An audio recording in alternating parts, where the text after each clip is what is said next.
INA Podcast.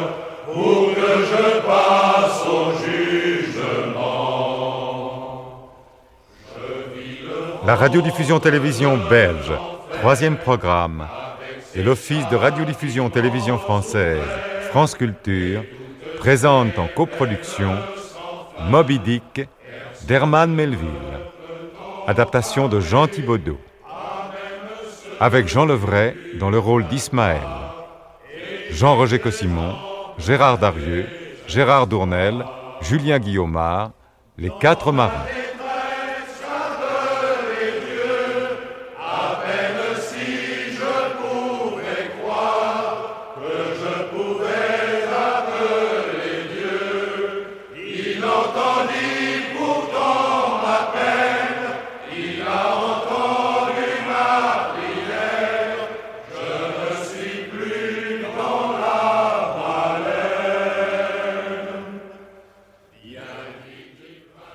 Pour atteindre à une compréhension vaste et finalement complète du cachalot, il me faut maintenant le déboutonner davantage. Et défaisant les coutures, débouclant les attaches et les joints de ses os, vraiment à l'intérieur, et tout. Pour enfin vous le présenter tel qu'il est en dernière analyse. Je veux dire, ramené au squelette. Je confesse que depuis Jonas, bien peu de baleiniers sont en réalité entrés un peu loin sous la peau de la baleine adulte. Pourtant, j'ai eu la chance et le bonheur de la disséquer sous sa forme miniature. Dans un bateau où j'étais, un tout petit cachalot fut une fois en chair et en os hissé sur le pont, parce qu'on en voulait à son enveloppe ou sac, pour en faire des étuis où ranger les barbes des harpons et les fers des lances. Je n'ai donc pas laissé passer l'occasion et je me suis servi de ma hache et de mon couteau et j'ai brisé le seau et j'ai pu lire l'histoire de ce bel enfant.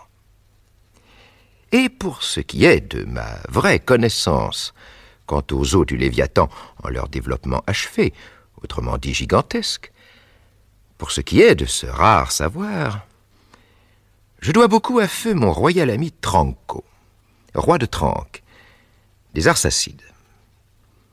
Parce que, étant à Tranque, voilà bien des années, quand j'appartenais au navire marchand d'Alger, je fus invité à prendre part aux vacances arsacidiennes du seigneur de Tranque, dans sa villa aux palmiers, à Poupella, au calme.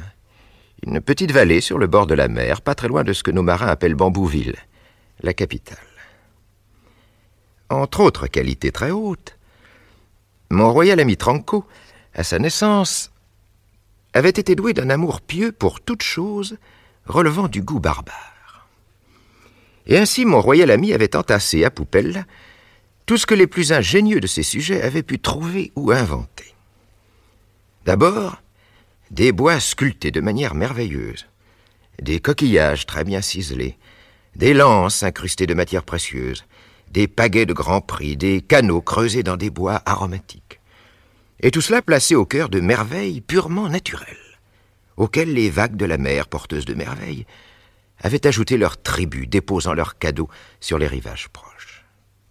Parmi ceux-là, il y avait eu principalement un grand cachalot, lequel, après un orage exceptionnel par sa durée et sa violence, avait été trouvé mort et échoué, la tête contre un cocotier, dont les palmes, comme des touffes de plumes, lui faisaient, haut dans le ciel, comme un jet verdoyant. Lorsque le vaste corps fut enfin délivré de ses plis et replis infinis, et que les os furent devenus, par le fait du soleil, poussiéreux et secs, alors le squelette fut transporté précautionneusement tout en haut de la vallée de Poupella, où dès lors un temple admirable de palmes seigneuriales l'abrita. Les côtes furent suspendues comme trophées. Sur les vertèbres, on grava les annales arsacidiennes en d'étranges hiéroglyphes. Dans le crâne, les prêtres entretinrent une flamme éternelle et parfumée, si bien que cette tête mystérieuse jeta de nouveau son jet vaporeux. Cependant que, suspendue à une branche, l'effrayante mâchoire inférieure remuait là-haut par-dessus les dévots, tout comme tenue par un cheveu l'épée qui inquiéta tellement Damoclès. C'était réellement très beau. La forêt était verte comme les mousses du Val glacé. Les arbres s'élançaient très droit dans la conscience fière de leur sève vivante. Le sol industrieux dessous était un métier à tisser, avec sur le métier un tapis somptueux, dont les vrilles de la vigne vierge formaient la trame et les fleurs vivantes, les figures. Tous les arbres, avec toutes leurs lourdes branches, tous les arbustes et les fougères et l'herbe et le message du vent, tout cela vivait sans cesse. À travers les dentelles des feuilles, le soleil semblait une navette aérienne, tissant l'incessante verdure. Oh, tisserand affairé, tisserand invisible, ne bouge plus, un mot. Où va l'ouvrage? Pour quel palais et quel embellissement? Pourquoi? Quelle raison ce travail permanent? Parle, tisserand, arrête ta main, et un seul mot de toi. Non. La navette vole, les figures flottent au dehors du métier. Et pour l'éternité, le tapis toujours neuf se déroule. Dieu le tisserand tisse. À cause de son travail, il est sourd. Il ne peut pas entendre une voix mortelle. Et dans ce bourdonnement, nous de même, nous qui regardons le travail qui se fait, nous en sommes assourdis. Et seulement quand nous nous en échappons, nous pouvons entendre les voix, les milliers de voix qui parlent au travers de l'étoffe. Pour l'éternité, ainsi il en est pour toute usine terrestre. Les paroles prononcées, inaudibles et incompréhensibles, au milieu des fuseaux en action, ces mêmes paroles sont entendues pleinement dès qu'on est sorti d'entre les murs. À ce moment, elles éclatent par les fenêtres ouvertes. Ainsi, bien des saletés furent surprises. Ah, mortel, alors fais attention, parce que de cette manière, dans tout ce vacarme du grand métier du monde, tes pensées les plus subtiles peuvent s'entendre de loin. Maintenant,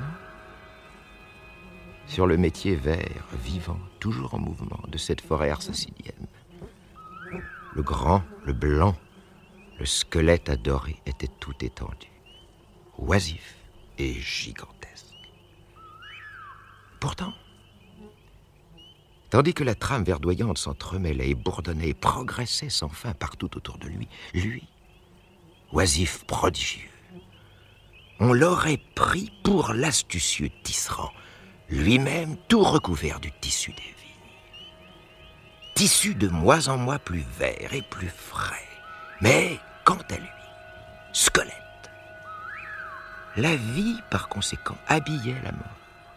La mort tramait la vie. Le dieu farouche prenait pour femme la vie en sa jeunesse, et elle lui donnait comme des angelots glorieux à la tête bouclée.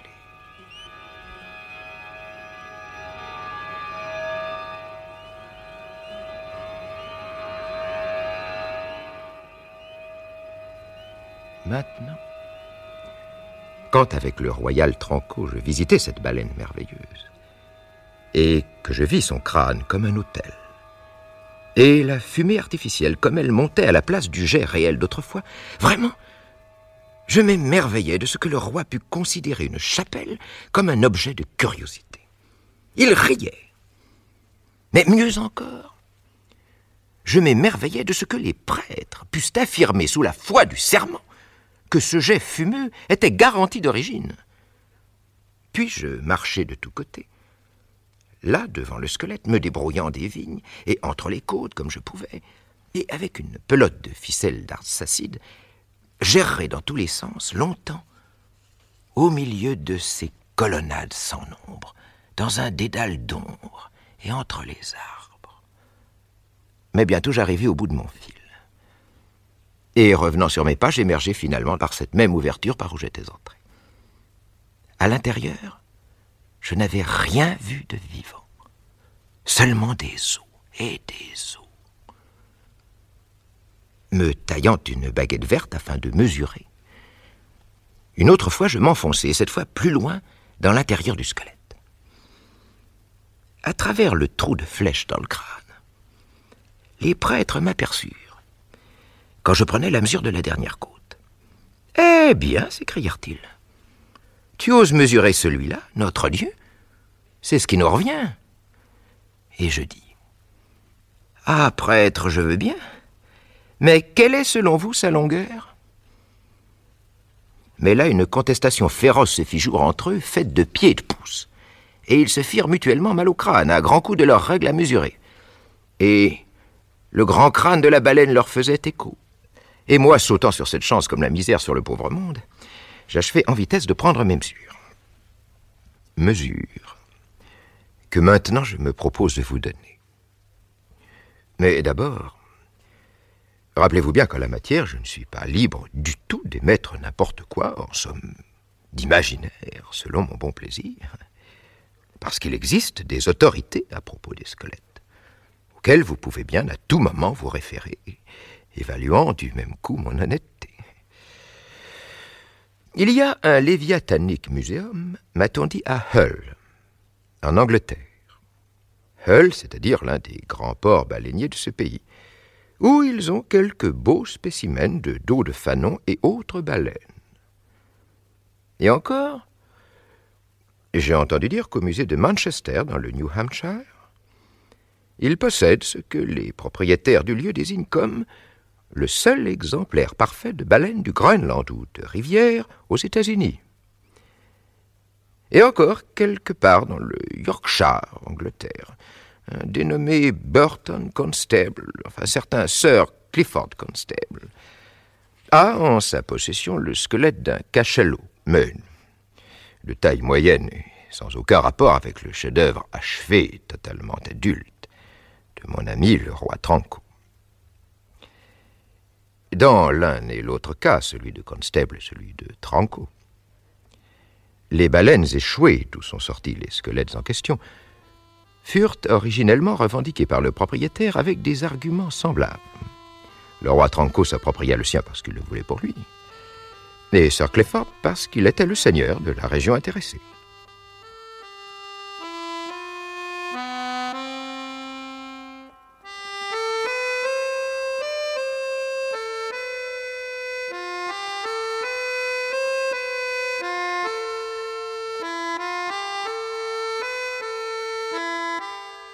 Ladies and gentlemen, un cachalot dans toute son expansion, c'est-à-dire de 85 à 90 pieds de long et de 40 pieds de circonférence au plus fort de son... La baleine de Sir Clifford a été complètement articulée. Et ainsi, comme un grand coffre à tiroir, vous pouvez l'ouvrir et la refermer à volonté partout. Et lui étaler les côtes comme on ouvrirait un grand éventail. Et vous pouvez vous balancer tout un jour à califourchon sur la mâchoire inférieure. On va poser des serrures sur quelques-unes de ses trappes et quelques-uns de ses volets. Et un gardien y guidera les futurs visiteurs avec un gros trousseau de clés à la main. Sir Clifford a l'intention de demander 2 pennies le coup d'œil sur la galerie chuchotante dans la colonne vertébrale. 3 pennies pour entendre l'écho au creux du cervelet. Et 6 pennies pour le spectacle sans égal qu'on peut avoir depuis le front de la bête.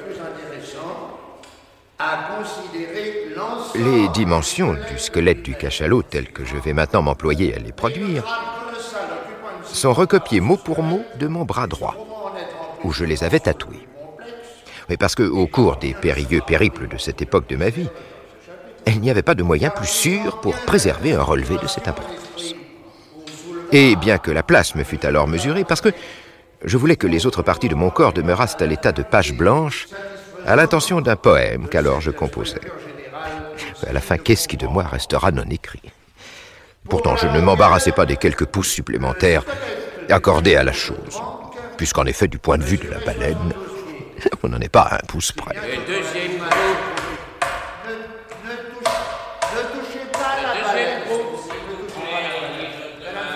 Pour commencer, je veux vous présenter un exposé particulier et complet touchant la masse vivante du Léviathan dont nous montrons brièvement le squelette.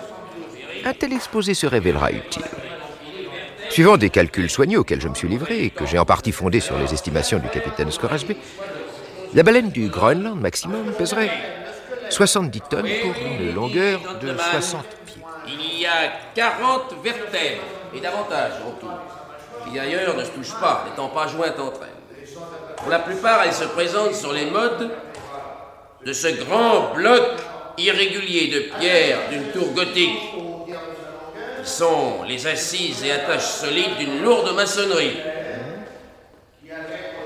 La plus grande vertèbre dans le milieu, Celle-là. oui, celle-ci, exactement, atteint presque les 3 pieds de diamètre et 4 en épaisseur. La plus petite, là-bas, le plus loin du côté... On m'a raconté qu'il y en avait encore des plus petites, de toutes petites vertèbres, vraiment. Mais des gamins cannibales, les propres enfants du grand prêtre de la chapelle de Poupella, les avaient égarés, les ayant volés pour jouer aux billes ou aux osselets avec. Par quoi nous voyons comment la colonne vertébrale de tout de même le plus grand des êtres vivants peut finir en jouet pour les enfants. Veuillez me suivre, les gentlemen. Par son important volume. Un peu de silence, s'il vous plaît. Par son important volume, la baleine fournit un thème tout à fait sympathique, qui donne de quoi élargir, amplifier, et sur lequel, de façon générale, on peut s'étendre. Le voudriez-vous, vous ne sauriez l'abréger. En toute justice, on ne devrait le traiter autrement que dans un in-folio impérial. Pour ne pas répéter tout ce qui la concerne dans les 200 mètres qui s'étendent de son museau au bout de sa queue, et ne rien dire de plus quant à son tour de taille, pensez, et ce sera tout, aux gigantesques méandres de ses intestins, lesquels sont contenus dans son corps, comme le sont les grands câbles et haussières enroulés dans le fond d'un navire de guerre. Puisque j'ai entrepris de m'occuper de ce Léviathan, il convient que je sois omniscient et complet, ne négligeant pas les plus infinitésimaux germes de son sang et déroulant ses entrailles jusqu'au bout. Je l'ai déjà décrit dans la plupart de ses particularités réelles, sociales et anatomiques. Il reste maintenant à le magnifier d'un point de vue archéologique, fossile et antédiluvien. Appliqué à toute autre créature que le Léviathan, et par exemple à la fourmi ou à la puce, un point de vue aussi majestueux risquerait bien sûr d'être jugé ridiculement grandiloquent. Mais si le Léviathan est le texte, il en va tout autrement. Je dois ici chanceler sous le poids des mots les plus lourds du dictionnaire.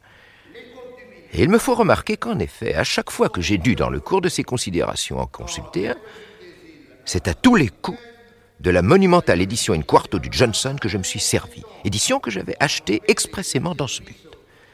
Parce que, par ses dimensions inhabituelles, ce fameux lexique s'adaptait mieux qu'aucun autre au travail de compilation d'un auteur baleinier de mon envergure. Souvent, on entend parler d'écrivains qui se gonflent et qui se grandissent avec leur sujet, lequel, cependant, paraît très ordinaire. Mais, pour ce qui me regarde, moi, écrivain du Léviathan, inconsciemment, j'étale ma chirographie en majuscules d'affiches. Donnez-moi pour écrire une plume de Condor et le Vésuve pour en crier. Et tenez-moi le bras, ami, parce qu'écrivant mes léviathaniques développements, ils me pèsent et m'épuisent, avec cet élargissement sans fin de la compréhension, comme s'il me fallait inclure tout l'horizon des sciences et toutes les générations de baleines, d'hommes et de tout mastodonte, passé, présent et à venir, avec tous les panoramas tournants de la Terre, à travers l'univers entier, faubourgs inclus. Tellement impérieux est le pouvoir d'un thème grandiose et libre. Le ventre de l'enfer, avec ses châtiments ouverts et toutes ses peines sans fin, personne ne peut en parler, à même ceux du purgatoire, et j'étais en plein délire.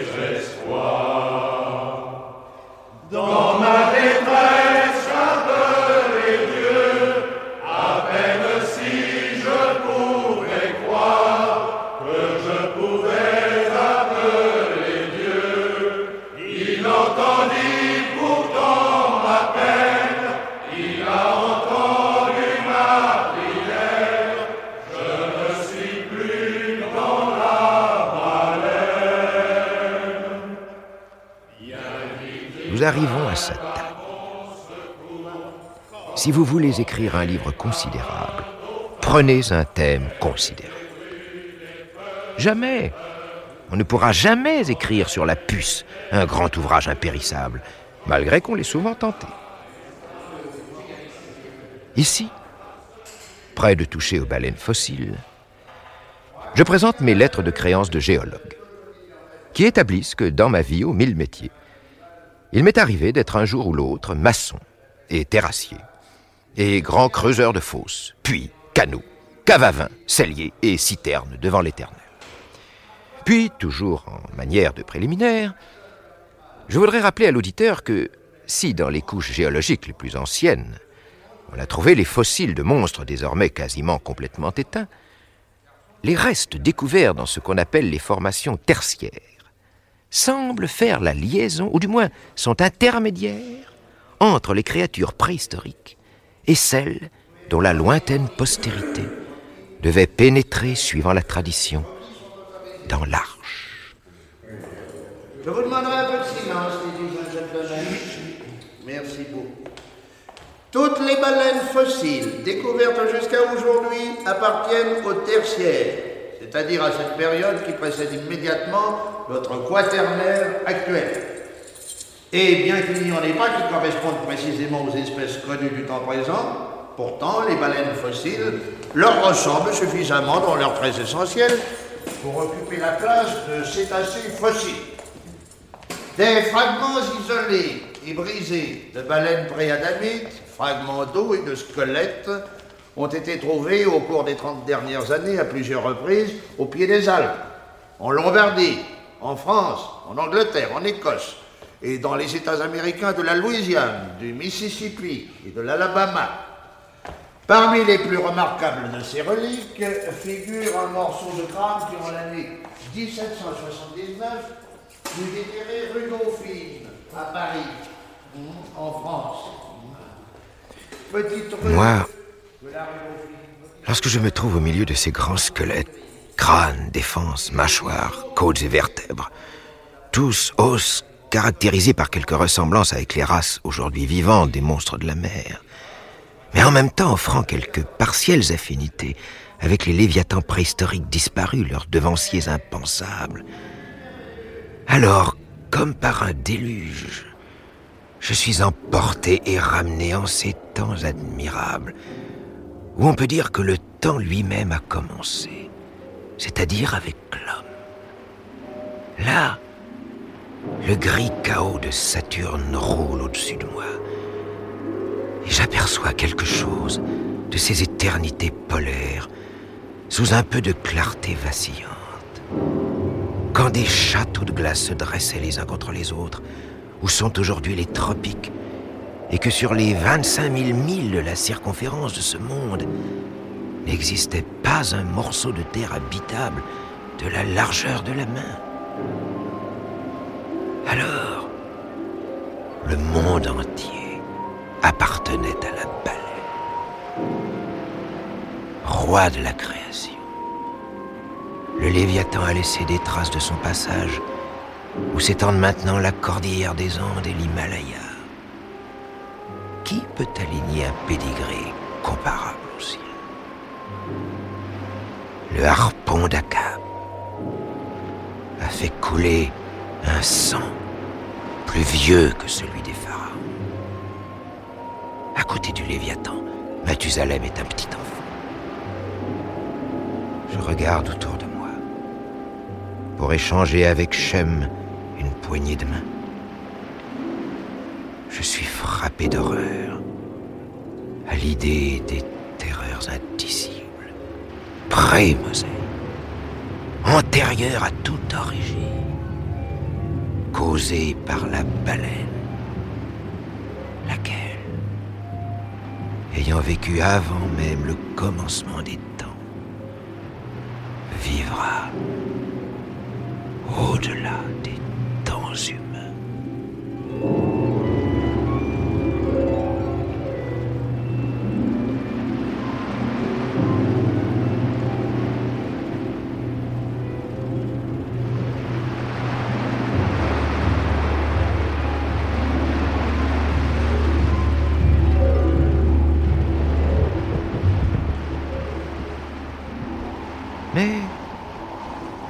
ce Léviathan n'a pas seulement laissé ses traces pré-adamites sur les plaques aggravées de la nature, ni dans la pierre à chaux où le Marne léguait son buste antique. Puisqu'encore sur les tablettes égyptiennes dont l'ancienneté prétend par elle-même au caractère quasiment fossile, nous trouvons l'empreinte distinctive de sa nageoire. Dans une pièce du grand temple de Dendera, il y a 50 ans, on a découvert sur le plafond de granit un planisphère peint et sculpté, tout habité de centaures, griffons et dauphins, tout pareil aux grotesques figures des globes des temps modernes.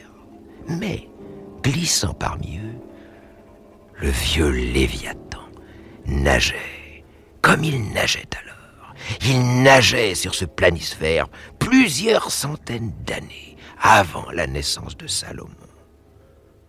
D'autant plus maintenant que le Léviathan descend en se débattant sur nous depuis les sources de l'éternité, il est bien à propos sans doute de se demander si, au fil des âges et de génération en génération, il n'a pas, au regard de la taille originelle de ses plus lointains aïeux, dégénéré. Or, après enquête, nous trouvons que non seulement les baleines d'aujourd'hui sont plus grandes et plus grosses que ne l'étaient celles dont les restes fossiles gisent dans les couches tertiaires, lesquelles, si je ne l'ai déjà dit, désignent une période géologique antérieure à l'apparition de l'homme, mais encore, parmi ces baleines qu'on trouve dans les dites couches, celles qui sont le plus près de nous étaient plus grandes et plus grosses que les plus éloignées. Maintenant, bien que les baleines d'aujourd'hui soient plus grandes que celles des périodes géologiques antérieures à la nôtre, n'ont-elles pas pourtant, depuis Adam, dégénéré? Assurément, nous devrions conclure par l'affirmative si nous accordions quelque crédit à des auteurs comme Pline et aux naturalistes de l'Antiquité en général, car en effet... Pline nous parle de baleines dont la masse vivante couvrait des acres. Et à 92, de baleines qui faisaient 800 pieds de long. Et même autant de Banks et de Solander, c'est-à-dire les savants naturalistes du capitaine Cook, nous trouvons un Danois, membre d'une académie des sciences, pour noter que certaines baleines d'Islande font 120 yards, autrement dit 360 pieds. Et Lacépède, le naturaliste français, dans sa belle histoire de la baleine, et tout au début de son travail, à la page 3, très précisément, Lacépède attribue à la vraie baleine 100 mètres, soit 328 pieds. Et cet ouvrage fut publié en l'an 1825. Mais un baleinier croira-t-il des histoires pareilles? Non. Mais la plus merveilleuse et de loin de toutes les reliques... La baleine d'aujourd'hui est aussi grosse que ses ancêtres du temps de Pline. Si jamais je vais un jour où se trouve actuellement Pline, moi, un baleinier, ce qu'il n'était pas, je prendrai la liberté de le lui dire.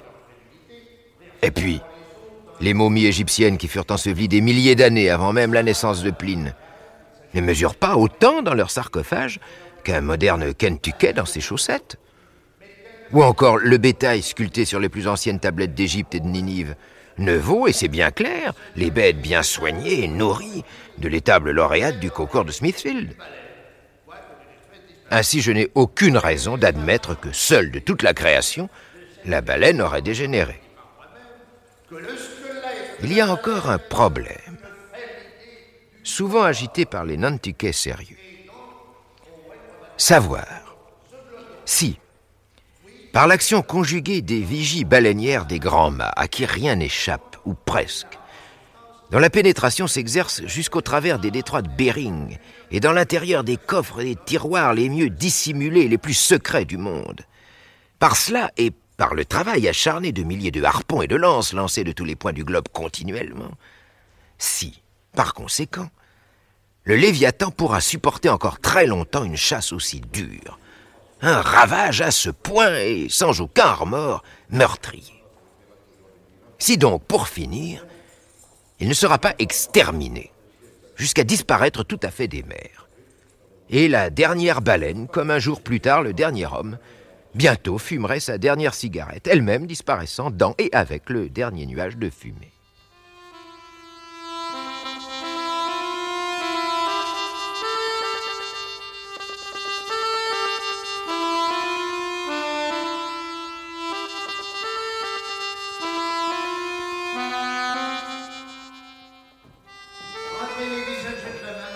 allons visiter. Alors, Article 10. Article 10. Ladies and gentlemen, un cachalot dans toute son expansion. Voilà la colonne vertébrale. Le mieux, si l'on est réellement à la prendre en considération comme il le mérite, le mieux, à mon avis, serait donc des vertèbres sur pour le vertèbres. moins 90. Il faudrait du temps. Attention, Mais je sors de on aurait sinon, de soit quelque chose comme une colonne de poupée. Oui, Quoi qu'il y ait si peu de temps, pas même celui d'une bonne vie moyenne, il y ait eu davantage de bisons dans l'Illinois qu'il n'y a d'hommes à Londres. Et quoiqu'à l'heure actuelle, il n'en subsiste pas sur tout ce territoire une corne ou un sabot, et quoique la cause de cette merveilleuse extermination soit l'homme, cependant, la nature, réellement différente de la chasse à la baleine, préserve assurément le Léviathan d'une telle capitulation. En effet, 40 hommes, l'équipage d'un baleinier, chassant le cachalot pendant 48 mois, s'estiment tout à fait bien récompensés de leurs efforts et d'en sont reconnaissants à Dieu, si enfin ils ramènent chez eux l'huile de 40 baleines. Alors que autant des vieux chasseurs canadiens et indiens et des trappeurs de l'Ouest, quand le Far West était sauvage et vierge, en ce temps-là, un même nombre d'hommes, 40, chaussés de mocassins, en autant de mois, 48, montés sur des chevaux au lieu de naviguer, ces 40 chasseurs pouvaient tuer non pas 40, mais 40 000 bisons et davantage. On pourrait au besoin l'établir scientifiquement. Rien, tout bien considéré, ne saurait annoncer l'extinction graduelle du cachalot. Et par exemple, il y a quelque temps, pour mieux dire, dans les dernières années du siècle dernier, c'est-à-dire le 18e, les Léviathans se rencontraient bien plus souvent qu'aujourd'hui en petites troupes, et par voie de conséquence, les saisons baleinières se prolongeaient bien moins que de nos jours, et elles étaient bien plus rémunératrices. Mais c'est tout simplement que les baleines, par mesure probablement de sécurité, nagent désormais dans la mer par caravanes immenses. Si bien que pour la plupart, les solitaires, les couples, les petites troupes et ce qu'on appelait les écoles, dispersées d'autrefois, se trouvent à présent rassemblés dans des armées innombrables, mais très distantes les unes des autres, et donc peu fréquemment rencontrées. Et c'est tout.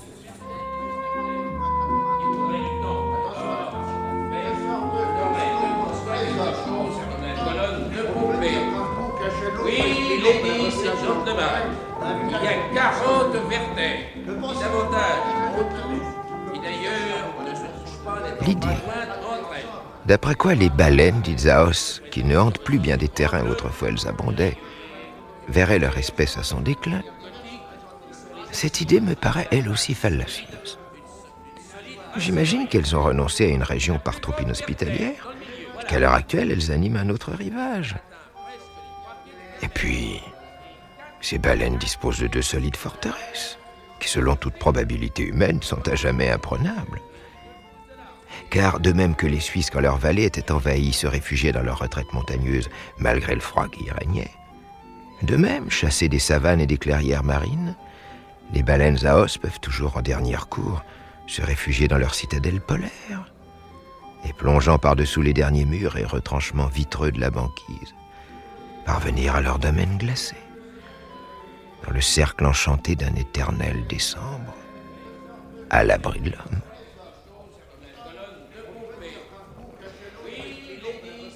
Mais, du fait que peut-être 50 de ces baleines à os sont harponnées contre un cachalot, quelques philosophes du gaillard d'avant en ont conclu que cette boucherie a d'ores et déjà sérieusement réduit leur bataillon. Cependant, malgré que depuis quelque temps une grande quantité de ces baleines, pas moins de 13 000, soient tuées chaque année sur la côte nord-est par les seuls Américains, certaines autres considérations font de cette réalité un argument de peu de poids. S'il est assez naturel d'être un peu incrédule pour ce qui regarde la population des plus énormes créatures du globe, il faut tout de même croire Artaud, l'historien de Goa, quand il nous dit qu'en une seule partie de chasse, le roi de Siam prit 4000 éléphants, parce que dans ces régions, l'éléphant est aussi courant que la vache ou le mouton sous les climats tempérés. Et il n'y a pas, semble-t-il, de motif pour douter Si ces éléphants qui, des millénaires durant, par Sémiramis, par Hannibal et tous les monarques orientaux ont été chassés, survivent en grand nombre, aucune raison de ne pas croire que la grande baleine vivra et survivra à tous les baleiniers, aussi longtemps qu'elle sera dans ces pâturages, dont l'étendue est précisément égale à 2 fois l'Asie, les 2 Amériques, l'Europe, l'Afrique, la Nouvelle-Zélande et toutes les îles de la mer réunies.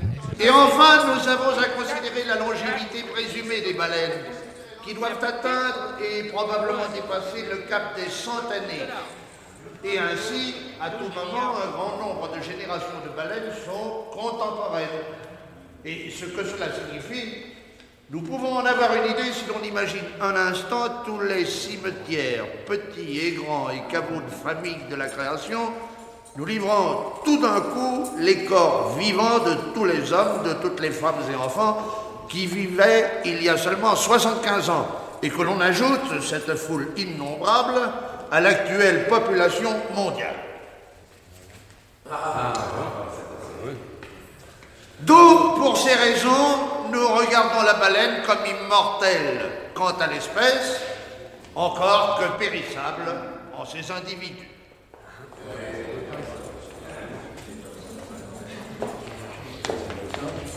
Ladies and gentlemen, la visite est terminée. Si vous voulez me suivez le guide, s'il vous plaît, suivez le guide.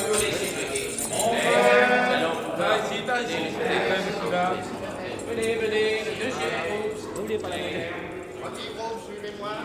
Premier groupe avec Elle nageait sur les océans avant que les continents n'y viennent faire surface. Elle parcourut ainsi les sites des Tuileries, de Windsor et du Kremlin. Au déluge, elle dédaigna l'arche. Et si jamais l'univers doit être une nouvelle fois inondé, comme le furent les Pays-Bas pour la suppression des rats, eh bien, l'éternelle baleine en réchappera toujours. Et, dressée sur la plus haute vague de l'équateur, elle lancera toujours au ciel son défi écumeux.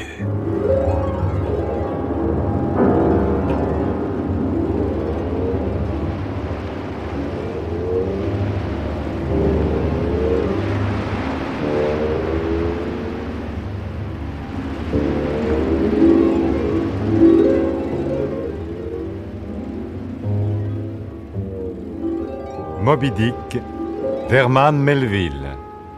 Adaptation de Jean Thibaudot.